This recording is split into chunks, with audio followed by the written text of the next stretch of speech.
ସନ୍ତାନ କାହିଁକି ଜନ୍ମ ହୁଏ ନାହିଁ? ଏକ ଶିକ୍ଷାମୂଳକ ଓଡ଼ିଆ କାହାଣୀ। ଗୋଟିଏ ସୁନ୍ଦର ଗାଁରେ ରାଘବ ଓ ମାଧବୀ ନାମକ ଏକ ଦମ୍ପତି ବସବାସ କରୁଥିଲେ। ବିବାହର କିଛି ବର୍ଷ ବିତିଗଲା, କିନ୍ତୁ ସେମାନଙ୍କ ଘରେ ସନ୍ତାନର କିଲିକିଲି ହସ ଶୁଣିବାକୁ ମିଳୁନଥିଲା। ଗାଁର କେହି କେହି ଲୋକ ବିଭିନ୍ନ କଥା କହୁଥିଲେ। କେହି କହୁଥିଲେ ଏହା ଭାଗ୍ୟର କଥା, କେହି କହୁଥିଲେ ପୂର୍ବଜନ୍ମର କର୍ମର ଫଳ, ଆଉ କେହି କହୁଥିଲେ ଘରେ କୌଣସି ଦୋଷ ଅଛି। ଏସବୁ କଥା ଶୁଣି ମାଧବୀ ବହୁତ ଦୁଃଖୀ ହୋଇ ଯାଇଥିଲେ। ରାଘବ ତାଙ୍କୁ ସାନ୍ତ୍ୱନା ଦେଇ କହୁଥିଲେ, ଅନ୍ୟମାନଙ୍କ କଥା ଶୁଣି ମନ ଭାଙ୍ଗନି। ଆମେ ସତ୍ୟ କାରଣ ଜାଣିବା ପାଇଁ ଚେଷ୍ଟା କରିବା। ଦିନେ ସେମାନେ ପାଖ ସହରର ଜଣେ ଅନୁଭବୀ ଡାକ୍ତରଙ୍କ ପାଖକୁ ଗଲେ। ଡାକ୍ତର ସେମାନଙ୍କୁ ଧୈର୍ଯ୍ୟର ସହିତ ସବୁ କଥା ବୁଝାଇଲେ। ସେ କହିଲେ, ସନ୍ତାନ ନ ହେବାର ଅନେକ କାରଣ ଥାଇପାରେ।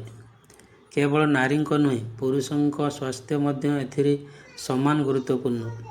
କେତେକ କ୍ଷେତ୍ରରେ ହରମୋନର ସମସ୍ୟା, ଡିମ୍ବାଣୁ କିମ୍ବା ଶୁକ୍ରାଣୁର ଅସୁବିଧା, କେତେକ ରୋଗ, ବୟସ ଅଧିକ, ମାନସିକ ଚାପ କିମ୍ବା ଅସ୍ୱାସ୍ଥ୍ୟକର ଜୀବନଶୈଳୀ ମଧ୍ୟ କାରଣ ହୋଇପାରେ। ଅନେକ ସମୟରେ ଠିକ୍ ଚିକିତ୍ସା ଓ ପରାମର୍ଶରେ ସମାଧାନ ସମ୍ଭବ। ଡାକ୍ତରଙ୍କ କଥା ଶୁଣି ରାଘବ ଓ ମାଧବୀଙ୍କ ମନରୁ ଅନେକ ଭୁଲ ଧାରଣା ଦୂର ହୋଇଗଲା।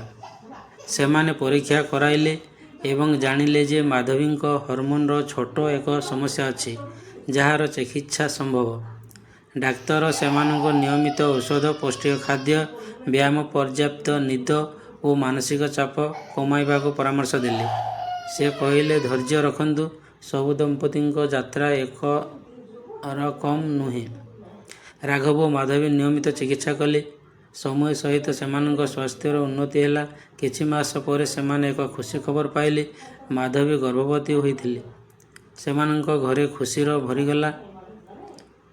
ଗାଁର ଲୋକମାନେ ମଧ୍ୟ ବୁଝିଲେ ଯେ ସନ୍ତାନ ନ ହେବା ସବୁବେଳେ ଭାଗ୍ୟ କିମ୍ବା ଅନ୍ଧବିଶ୍ୱାସର ବିଷୟ ନୁହେଁ, ଏହାର ବୈଜ୍ଞାନିକ କାରଣ ଥାଇପାରେ ଏବଂ ଅନେକ କ୍ଷେତ୍ରରେ ଠିକ୍ ଚିକିତ୍ସାରେ ସମାଧାନ ମିଳିପାରେ।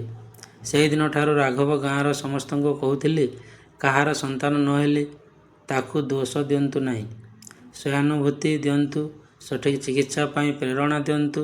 ଅନ୍ଧବିଶ୍ୱାସ ନୁହେଁ, ସଠିକ୍ ଜ୍ଞାନ ଓ ଚିକିତ୍ସା ହିଁ ଅନେକ ସମସ୍ୟାର ସମାଧାନ।